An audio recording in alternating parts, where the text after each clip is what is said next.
ये बाबा उठने के बाद हुई थी घटना। बाबा उठने के बाद तो एकदम भगत पड़ी एकदम। कोई बोल रहा है कि तार टूट गया, कोई बोल रहा क्या हुआ, ये नहीं पता क्या हुआ। हम तो देख रहे थे, रेला मार रहे थे लोग सारे, वो इस तरफ कीचड़ था घोंडर मरबर, उसमें सारे लोग मौके एक दूसरे के ऊपर डरे हुए थे सारे लोग। और जो कम उठाने वाले थे वो उठा के मैक्स में किसी में जो भी गाड़ी है उसमें डाल देते। एटा जा रही है तो एटा जा रही है, इधर आ रही है अलीगढ़ जा रही है तो अलीगढ़ जा रही है, सिकंदर जा रही है तो सिकंदर हो जा रही है, जो भी ले जा रहे हैं वहाँ ले जा रहे हैं। वो पहन के आई, मैंने की बात बता, वो घबरा रही थी। बैठा रहा, फिर मैं ढूंढने ही चला गया, कीचड़ में ढूंढा कहीं नहीं मिला। फिर मेरी बहन मिली, मेरी बहन बोल रही कि भैया भाभी देख रहे यहाँ कहीं पर हो गई। मैंने वहाँ देखा, कुछ नहीं मिला मेरे को।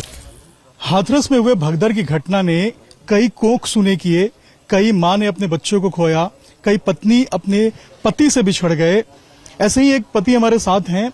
कल जब भगदड़ हुई, इनकी पत्नी गई थी, इनकी बच्ची गई थी और उस घटना में उनकी भी दुखद मौत हो गई। क्या हुआ था, कितने बजे घटना हुई थी? ये बाबा उठने के बाद हुई थी घटना। बाबा उठने के बाद तो एकदम भगत पड़ी एकदम। कोई बोल रहा है कि तार टूट गया, कोई बोल रहा क्या हुआ, ये नहीं पता क्या हुआ। हम तो देख रहे थे, रेला मार रहे थे लोग सारे, वो इस तरफ कीचड़ था घोंडर मरबर, उसमें सारे लोग मौके एक दूसरे के ऊपर डरे हुए थे सारे लोग। और जो कम उठाने वाले थे वो उठा के मैक्स में किसी में जो भी गाड़ी है उसमें डाल देते। एटा जा रही है तो एटा जा रही है, इधर आ रही है अलीगढ़ जा रही है तो अलीगढ़ जा रही है, सिकंदर जा रही है तो सिकंदर हो जा रही है, जो भी ले जा रहे हैं वहाँ ले जा रहे हैं। आप भी थे वहां पे जब ये घटना हुई? नहीं, मैं नहीं था, मैं उस तरफ था, जेंट्स वाली तरफ, ये लेडीज तरफ थी। ये भगदड़ लेडीज की तरफ? हाँ, लेडीज तरफ पे हुई थी, जेंट्स की तरफ कुछ नहीं हुआ। जेंट्स की तरफ तो सीधे आ रहे थे। फिर कैसे पता चला कि आपकी पत्नी वहां? मैंने बोला था यहाँ एक टावर है पतला सा, यहाँ पर आ जाना। मेरे को 2 घंटे हो गए देखते, फिर मेरा मन नहीं माना। मैं 2 घंटे बाद, मेरा भाई था छोटे चाचेगढ़ का, मैं उसे बुला के ले गया। फिर चारों लंग ढूंढा, मेरे को कहीं नहीं मिला। मेरी एक छोटे भाई की बेटी बहू थी, उसके बाद में वो मिलने के बाद वो कपड़े साया में वो उसमें आ रही थी। फिर एक लेडीज ने उसे धोती दी, वो पहन के आई। मैंने की बात बता, वो घबरा रही थी। बैठा रहा, फिर मैं ढूंढने ही चला गया, कीचड़ में ढूंढा कहीं नहीं मिला। फिर मेरी बहन मिली, मेरी बहन बोल रही कि भैया भाभी देख रहे यहाँ कहीं पर हो गई। मैंने वहाँ देखा, कुछ नहीं मिला मेरे को। उसके बाद में मेरा मूड घुमा एकदम। मूड घूमने के बाद मैंने मोटरसाइकिल उठाई, मैं सिकंदर पहुंचा सीधा। वहाँ देखा था भीड़ में मेरे पड़े थे बच्चे, मैडम इधर पड़ी थी, बच्चे इधर पड़े थे। फिर उठा के वहाँ कुछ नहीं था, डॉक्टर आ रहे थे, 9 बजे देखे कुछ नहीं, ले जाओ भैया। उसके बाद में हमने अपनी गाड़ी बुलाई, भैया से कह के अपने घर पे ले आए भैया। बस इतना हुआ। कुछ पोस्टमार्टम हो गया यहाँ? अभी नहीं हुआ, अभी तो लेके आए भैया। हाँ बिल्कुल, देखिए ये वाकया था और इस वाकया ने कई कोख सुने किए हैं, कई पत्नी अपने पति से बिछड़े हैं, कई माँ जो है वो मौत के आहोश में संभाई है, किसी के बच्चे की वहां पे मौत हो गई है। और ये समझिए कि ये 1-2 नहीं बल्कि 120 से अधिक जो जाने हैं वो गई हैं, जो अब तक आंकड़ा मिल पाया है। काफी दुखद ये पूरी घटना हुई है और लोग बता रहे हैं कि जैसे ही जो नारायण सरकार है वो निकले, लोगों ने उनके चरण धूल लेने की कोशिश की और जैसे ही वो आगे बढ़े तो आगे ही बढ़ते चल गए और पीछे से जो पूरा सैलाब आ रहा था वो एक दूसरे को कुचलता हुआ आगे चला गया और जो लोग थे वो नीचे गड्ढे में चले गए और वहां उनकी दर्दनाक मौत हो गई। अब देखना होगा कि आखिर जांच में क्या कुछ निकल के सामने आता है और दोषी कौन है ये कैसे पता चलेगा और किस तरीके की जो कार्रवाई है इस पूरे मामले में होती हुई नजर आएगी। तनवीर के साथ अभिषेक राज, टाइम्स नौ भारत, हाथरस। बाबा के निकलने के बाद की। जी हाँ, हाथरस में जब घटना हुई उस वक्त क्या हुआ, प्रत्यक्षदर्शी हमारे साथ हैं, यही बताएंगे। अच्छा, घटना कितने बजे हुई थी और पूरा मामला क्या था, कैसे हुआ ये? मैं संजय कुमार जाटव, सदस्य क्षेत्र पंचायत हूँ वर्तमान में। मैं ग्राम बसी बावस का रहने वाला हूँ, थाना सिकंदर क्षेत्र, जनपद हाथरस।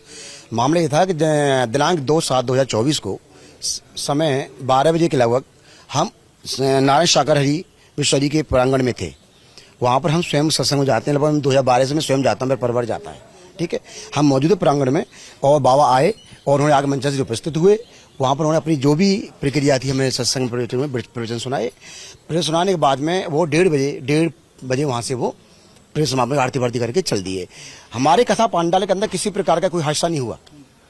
जो हादसा हुआ है उन बाबा को जाने के बाद हुआ है जीटी रोड पर, जो हाईवे है, क्योंकि यदि वहाँ पर यातायात की जो भी स्थिति थी वहाँ रुक जाती घंटे के लिए, शायद ही हादसा इतनी बड़ी हादसा नहीं होता।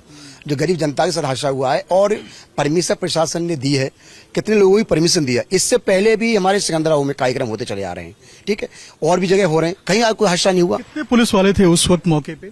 मौके बताया जा रहा है कि हमने देखा नहीं, लेकिन जो स्थिति है, जिस स्थिति के आधार पर हमारे यहाँ पर जो जनता 1.5 लाख थी, 1 लाख थी, 2 लाख थी, उस आधार के आधार पर इन्हें प्रशासन के आधार पर पुलिस प्रशासन अधिक से अधिक लगाना चाहिए था। जिस तरीके से कोई वीआईपी नेता आ रहे हैं, कोई मंत्री आ रहे हैं, कोई विधायक आ रहे हैं, उस तरीके से प्रोटोकॉल देते हैं, उस तरीके की जनता की जान को सुरक्षा लेते हुए वहां पर इनको एम्बुलेंस की व्यवस्था करनी थी, फायर की करनी थी, वहां पर अपना प्रोटोकॉल आधार पर यातायात को रुकवाना था। कोई उस रोड को छोड़ के दूसरे रोड से ले जा सकता, सब कुछ नहीं किया गया। कुछ भी नहीं किया गया। मेन मकसद यहाँ था कि जो भी 10, 20, 30, 40 जो भी पुलिस प्रशासन था वहां रोक दिया गया था, और उन्हीं को आधार पर वहां पर एक विस्तार ये बताया जा रहा है कि पंडाल से निकलते हुए जब जीटी रोड पे लोग गए तो वहां पर ये पूरा हादसा हुआ। तो आखिर लोग वहां कैसे पहुंचे और क्या ट्रैफिक को रोका नहीं गया? मैं ये बताना चाहता हूँ कि जिस समय जो प्रांगण है जहाँ पर एक कथा पंडाल था हमारा, वहां पर किसी प्रकार का कोई हादसा नहीं था। हादसा बाबा जी को जाने के बाद हुआ, क्योंकि वहां पर ट्रैफिक चलता रहा। जब जनता निकल के जाएगी, जब जीटी रोड हाईवे है, हाईवे पे तो प्रशासन को पहले से सुरक्षा करनी चाहिए, लेकिन इन्होंने हाईवे को सुरक्षा नहीं की, यातायात को बंद नहीं किया। ये बाबा को जान के बाद हादसा हुआ है। मैं चाहता हूं कि इस तरह की घटना हुई है, छोटे छोटे बच्चे 6-6 महीने के, 5-5 महीने के जो गढ़ते हुए हैं, वो बहुत ही निंदनीय घटना है। मेरी पत्नी खुद शीला जाटव उसमें गुम हो गई थी, उनको मैं खुद ढूंढ के लेके आया हूँ। बिल्कुल, तो आप समझिए ये तमाम लोग हैं जो प्रत्यक्षदर्शी हैं, और ये प्रशासन को कहीं ना कहीं इस बात का जवाब देना पड़ेगा कि आखिर इतनी बड़ी लापरवाही और चूक कैसे हो गई। जब ये रिपोर्ट था, जब ये खबर थी कि इतने सारे लोग आएंगे, जब ये पहुंचेंगे इतने सारे लोग, तो उसके हिसाब से वहां पर पुलिस प्रशासन की व्यवस्था क्यों नहीं की गई? ये बहुत बड़ा सवाल है, लोग इसका जवाब जानना चाहते हैं। जांच क्या होगी, जांच कैसे होगी और जांच में क्या निकल के सामने आएगा, ये देखने वाली बात होगी। सबसे पहले मैं ये भी कहना चाहता हूँ कि जैसे आपने परमिशन 80 है भैया 50,000 की दिया, 80,000 की परमिशन दी, आपकी आंखों के सामने जनसंख्या 2 लाख 2.5 लाख रुपए की होने जा रही है। आपको बाबा आने से पहले आपको कागज स्थगित कराना था कि परमिशन आपकी 50,000 लोगों की है, 80,000 लोगों की है, लेकिन आपने कागज क्यों कर रहे हैं? उसी तरह स्थगित करा देते, कोई घटना ही नहीं होती। ये वाजिब सवाल है कि लापरवाही किसकी, और लापरवाही अगर बनती है तो कार्रवाई किस पे होना चाहिए। देखना होगा जांच में क्या कुछ निकल के सामने आता है। अभिषेक राज, टाइम्स नौ भारत, हाथरस।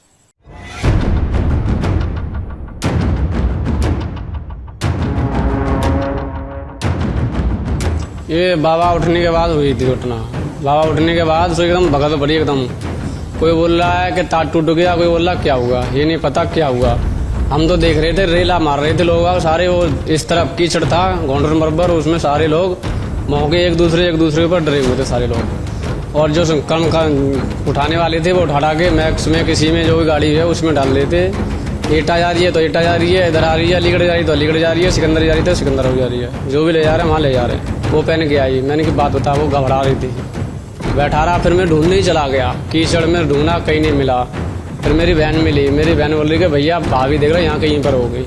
मैंने वहाँ देखा, कुछ नहीं मिला मेरे को।